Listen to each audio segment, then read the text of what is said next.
1 মাসের মধ্যে অল্প সময়ের মধ্যে তিনি নতুন করে গণভোটের ঘোষণা দেবেন, এটা আমরা আশা করছি।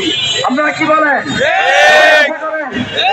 আমরা বর্তমান তত্ত্বাবধায়ক সরকারকে এই যে ঘোষণার জন্য যেন না বুদ্ধির বিবেক জাগ্রত হয়, দেশের জন্য যেন ভেবে তিনি ঘোষণা দিতে পারেন, আল্লাহ তাআলার কাছে তৌফিক কামনা করে আজকের 8 দলের নেতৃবৃন্দ সহ 8 দলে যারা আসছেন কষ্ট করে, আপনাদের সকলকে আন্তরিক মোবারকবাদ ধন্যবাদ দিয়ে আজকের এই বিক্ষোভ কর্মসূচি আমরা এখানে সমাপ্ত ঘোষণা করছি।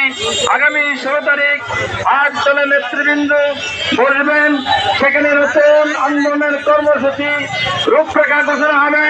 সে অনুযায়ী আমরা আবারও আমাদের আন্দোলনকে বেগবান করব যতক্ষণ পর্যন্ত গণভোটের ঘোষণা না আসে। গণভোটের ঘোষণা আসলেই আমরা আমাদের কার্যকর আন্দোলন সেভাবে আমরা বিবেচনা করব। সকলকে ধন্যবাদ দিয়ে আজকের সমাবেশ এখানে ঘোষণা করছি, সমাপ্ত ঘোষণা করছি। আসসালামু আলাইকুম ওয়া রাহমাতুল্লাহ। ইসলামী